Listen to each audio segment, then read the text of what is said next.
Welcome to B2B Tech Talk, live from Ingram Micro Experience. Now today we're coming to you with a range of episodes packed with insights for IT partners and decision makers. And first up, we're joined by James Mollison, head of the hybrid cloud practice at managed services provider AC3. And we're talking about what it takes to deliver critical infrastructure. James, welcome to B2B Tech Talk. Thanks, it's really great to be here. Great, it's great to have you. Now let's just start by hearing a bit about yourself and AC3's business. So I've been at AC3 almost 20 years, which is insane to think about, really. I came there via acquisition, so AC3 have acquired, I think, 3 companies over that time period. One of them was Bulletproof Networks, so I started with them in Sydney almost 20 years ago, and have been working for AC3 for the last 8 or 9 years, and in my current role for 5 or 6 years. Wow, okay, so that's a long tenure. Now, can you tell me about your partner mix in delivering the critical services that you do? Yeah, so AC3 is a weirdly consistent company. We've got these long-term relationships with trusted partners, and we're very, very careful about who we put into our partner mix and what the lifetime or tenure of that partner is going to be.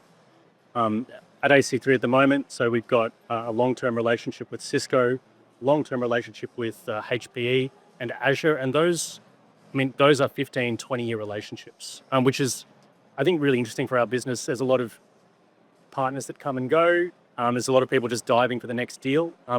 We like to use those relationships and really know our partners and have them know us.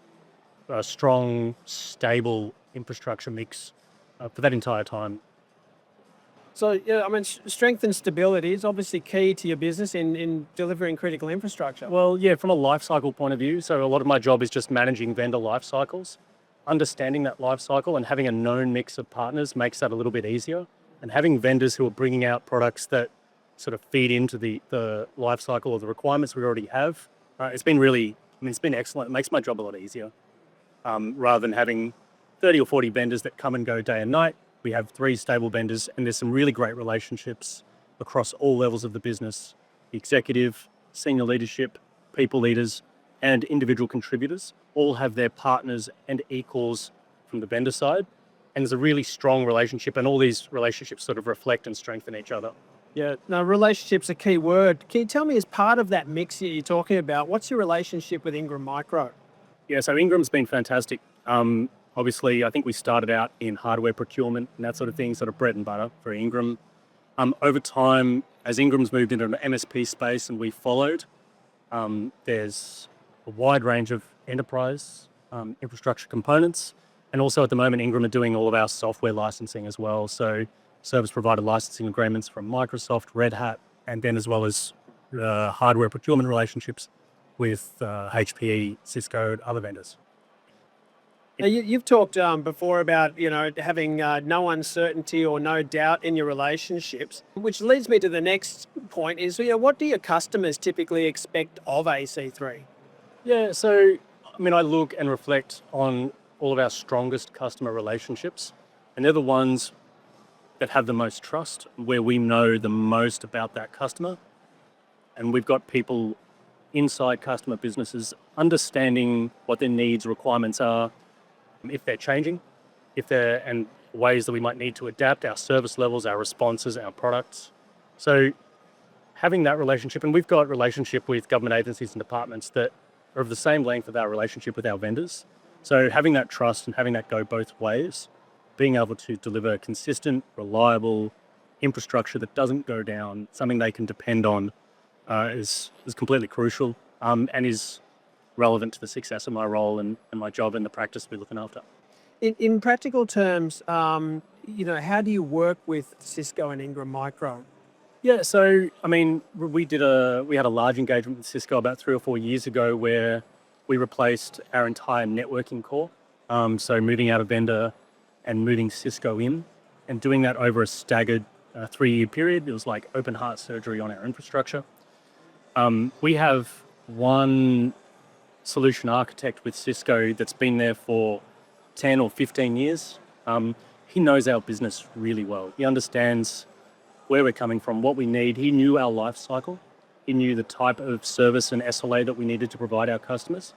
We worked with him over the period of 6 months to design not only the infrastructure we put in place, but how we would put it in, how we would de-risk this entire operation and effectively swap out a networking core without any outage or interruption to our customers. We're not expecting 6 hours or 8 hours outage just because we're doing some plumbing in the back end. We need to be able to do that seamlessly or, within their requirements, within our architecture. Amazing. And now, what's your advice, to all the partners listening to this podcast right now? What in your mind makes a good customer and MSP relationship? Yeah, so that's an interesting one. I've worked for a few organizations, and I think I'm very lucky to work for AC3 at the moment. I think we're a relatively cohesive organization. So we've got multiple business units. I've worked and dealt with organizations where those business units are fighting with each other or fighting for real estate in the customer space or the vendor space.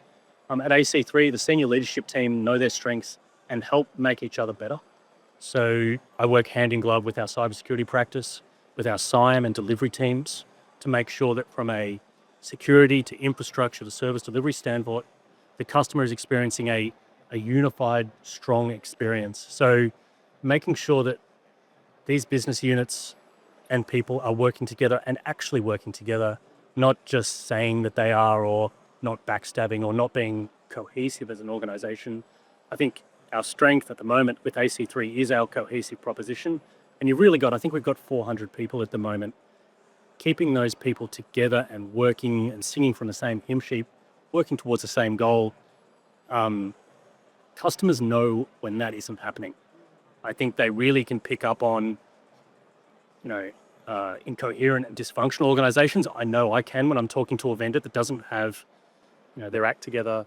So having that and really having that is probably one of the most important things. Yeah.